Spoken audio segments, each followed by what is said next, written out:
या आर्टिकल 370 जब था तो उसमें कश्मीर को एक स्पेशल स्टेटस देते थे कि जहाँ पे उनका अलग लॉ होगा, और स्पेशली इंडिया के लोगों को वहाँ पे कुछ चीज़ें बाय करने के लिए परमिशन नहीं थी या कोई लैंड एक्विजिशन करने की ज़रूरत नहीं थी। इंडिया का कोई भी लॉ उधर एप्लीकेबल नहीं था।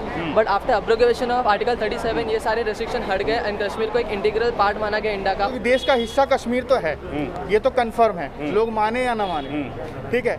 और कश्मीर को अलग देश बनाने के लिए मतलब क्या क्या षड्यंत्र रचे गए, क्या क्या चीज़ें की गई, है ना, लेकिन क्यों हटाया गया ये जानना बहुत ज़रूरी है आज की डेट में कि 370 आर्टिकल क्यों इम्पोर्टेंट है। I always wanted to know like what exactly happened and all, because there is no way we can actually access the documents and like get to know and stuff. So especially for people my age, like my generation, should definitely come and watch this movie, because there are a lot of things that happened, but just because they are not talked about does not mean that they should not be talked about. मैं यही कहना चाहूँगा कि बहुत सारी चीज़ें ऐसी हैं जो हमारी हिस्ट्री में हमारे बच्चों को पढ़ाया नहीं जाता, या एक लैक ऑफ इंटरेस्ट से लोगों में उन्होंने कभी उसमें ध्यान नहीं दिया, या एक किसी तरह से एक पर्दा डाला गया इन सारी चीज़ों के ऊपर जिनके जो हमारे बच्चे आजकल जानते नहीं हैं, तो उन सबको देखना चाहिए। फिल्म कैसी लगी आप लोगों को? बहुत you guys are youth and you have watched the Kashmir files based on true incident, क्या अलग लगा, क्या आपने देखा है? बहुत अलग लगा। कश्मीर के बारे में जो हमने पढ़ा नहीं था, जो हमें बुक में अच्छी तरह बताया नहीं गया, वो सब कश्मीर के बारे में ये पिक्चर में बताई रही है। और बहुत अच्छा पिक्चर लगा ये, और मैं पब्लिक को रिकमेंड करूँगा कि ये पिक्चर आप आके देखिए, अपने पूरे परिवार के साथ आइए और ये पिक्चर देखिए। हमारे कई कॉलेजेस होते हैं, वहाँ पर बहुत ही अलग तरीके से कुछ हमें पढ़ाए जाते हैं, लेकिन रियलिटी कुछ अलग होती है, तो उसके बारे में आप क्या कहना चाहेंगे? क्या हम एज अ यूथ हमें जागरूक पहले से होना चाहिए? यस, हमें हमारे इंडिया के लिए सोचना चाहिए। आप देखते हैं कि कश्मीर में जो पिक्चर में हमें दिखाया गया है, ये मैसेज दिया गया है कि आपको जब तक पूरा सच आपको पता नहीं रहता है देश के बारे में, तब आप किसी के ऊपर भरोसा मत करिए। ये बताया गया है, ये हमें मैसेज मिला है पिक्चर के ज़रिए कि हमेशा हमें सपोर्टिव रहना है अपने इंडियन नेशन के लिए, देश में क्या चल रहा है क्या नहीं, उस सब की खबर रखनी चाहिए। सच और झूठ के बीच का जो अंतर है उसको समझना हमें ज़रूरी है। एग्जैक्टली, ये बहुत इंपॉर्टेंट है कि हम समझे सच एंड झूठ में क्या डिफरेंस है, एंड हमें बस जो पढ़ाया गया उस पर बिलीव नहीं करना चाहिए, एक्चुअली में क्या हुआ उसको जानना चाहिए, तब जाके हमें अपना नैरेटिव बनाना चाहिए। तो ये इंपॉर्टेंट है। ये बताइए, फिल्म आप देखने क्यों आए? ऐसा क्या सुना था जो मतलब आपने सोचा कि हम फिल्म देखते हैं? हमने सुना था कि कश्मीर के बारे में इसमें पिक्चर में बताने वाले हैं, जो हमने अभी पता नहीं था हमें, ये सब बताया गया है फिल्म के अंदर। फिल्म देखने से पहले आपका क्या परसेप्शन था, और अगर आपने देख लिया है, देखा ही है, अब क्या परसेप्शन हो चुका है? फिल्म देखने से पहले ये था कि हाँ कुछ रह रहा, एक मतलब नॉर्मल मूवी जैसी रहती है वैसे कुछ रह रहा, इतना सब डीप नॉलेज नहीं था कि इतना सब कुछ दिखाया जा रहा हो मूवी में। जी, वेरी एक्सीलेंट मूवी है ये, आप आके अपने परिवार के साथ देखिए, मैं तो यही रिकमेंड करूँगा पूरे परिवार को। और कश्मीर का जो सच है वो पूरे मूवी में आपको दिखाया जाए, पूरे मूवी। अच्छा, you as a youth, I also want to ask one more question. Did you know about Article 370?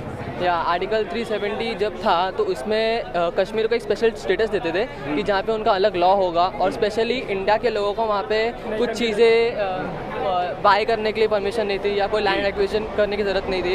India का कोई भी लॉ उधर एप्लीकेबल नहीं था।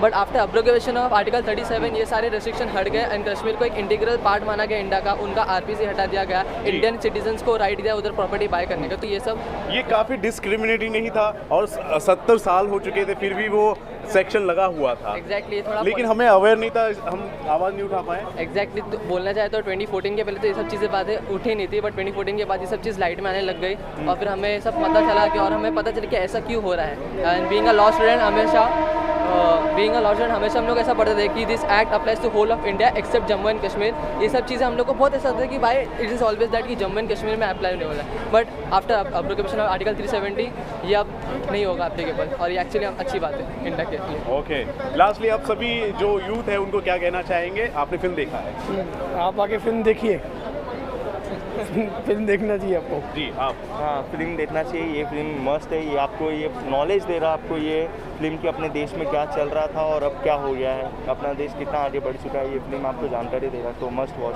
जी। मूवी आके देखिए, समझिए क्या है, खुद का अपना नैरेटिव बताइए और फिर जाके अपने आप को डिसाइड करिए कि क्या सही है क्या है। दूसरों की बातों पे विश्वास ना करें, ये बात है। Thank you sir. कुछ कह रहे थे आप फिल्म के बारे में, बताइए। 1990 का एक्सोडस या कहेंगे जेनोसाइड वो हुआ था जिसकी जानकारी हम सभी को नहीं थी। जी जी। आप बताइए फिल्म क्यों देखने आए सबसे पहले? फिल्म इसलिए मैंने देखने का आया क्योंकि मुझे अभी प्रेजेंट टाइम में ऐसा कोई ऑप्शन मिला नहीं फिल्म देखने का, कि मतलब ऐसी कोई फिल्म लगी नहीं थी जी। पर कश्मीर फाइल्स मैंने ऐसा ना, मेरा फेवरेट एक्टर है अनुपम खेर, तो मैंने उसके वाइज आया था मैं। लेकिन फिल्म स्टोरी वाइज जो प्रेजेंटेशन थी, जो स्क्रीन प्ले लिखा गया है, राइटिंग लिखी गई है, ओवरऑल कास्टिंग, मैं सबके लिए अप्रिशिएट करूँगा कि बहुत बढ़िया काम किया गया है। आपके कुछ क्वेश्चंस हैं? जी, मेरा क्वेश्चन यही है कि आप फिल्म क्यों देखने, आपने तो बता दिया। अब ये बताइए, फिल्म आपने देखा है, अब आपका परसेप्शन क्या है, आपका जो माइंड यही है कि फिल्म सब देखें, फिल्म अच्छी है। जो लोग कश्मीर के बारे में नहीं जानते हैं या सुना है या फिर सिर्फ पढ़ा भी नहीं होगा, मेरे को नहीं लगता कि लोग ज़्यादा जानना चाहते हैं। 370 आर्टिकल क्यों हटाया गया, क्यों था लगाया गया और क्यों हटाया गया, इसके क्या ड्रॉबैक्स थे और अब हटाने के बाद क्या परिवर्तन आया, अगर इसके बारे में लोगों को जाना, क्योंकि देश क्या कहेंगे इस फिल्म के बारे में? You have observe many things. मैं यही कहना चाहूँगा कि बहुत सारी चीज़ें ऐसी हैं जो हमारी हिस्ट्री में हमारे बच्चों को पढ़ाया नहीं जाता, या एक लैक ऑफ इंटरेस्ट से लोगों में उन्होंने कभी उसमें ध्यान नहीं दिया, या एक किसी तरह से एक पर्दा डाला गया इन सारी चीज़ों के ऊपर जिनके जो हमारे बच्चे आजकल जानते नहीं हैं, तो उन सबको देखना चाहिए। यहाँ पर एंटरटेनमेंट के लिए नहीं, जस्ट हमारा एक ऐसा हिस्ट्री का एक पार्ट है, दुख भरा पार्ट है, उसे बच्चों को देखना चाहिए ज़रूर। एक बार आके तो समझना चाहिए कि क्या हुआ था, और इससे शायद ये भी सीख मिले कि आगे हमें किस तरह से रहना है ताकि ये चीज़ें दोबारा ना हो सके। ये फ्यूचर में इस तरह की कॉन्स्पिरेसीज ना हो और हम हमेशा अवेयर रहें। ये बिल्कुल पास से हम लोग यही हिस्ट्री से यही सीखते हैं कि हम लोग उसे दोबारा रिपीट ना करें। तो इसलिए नौजवानों को भी ये देखनी चाहिए। थोड़े सी बच्चों को आजकल तो एंटरटेनमेंट ही चाहिए होता है, लेकिन आई होप ये इन्फॉर्मेशन के लिए तो बच्चे कम से कम देखें। They must see this movie. Thank you sir, thank you. क्या कहेंगे फिल्म के बारे में, आपने क्या महसूस किया? I was completely touched. All that I had heard about, when I visualized it, it was more painful. And I think the film has done complete justice, and people should go in large number and watch this. They should know what the history was and how Kashmiri Pandit had suffered, and they had not got justice all these years. Okay. You as a youth, what would you like to say about the movie? What did you came to know about the movie?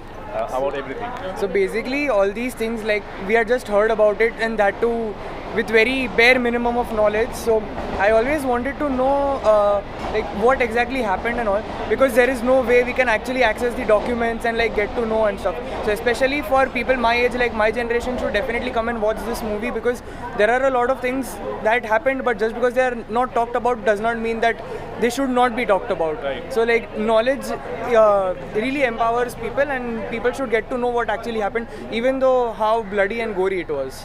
Okay. Thank you so much.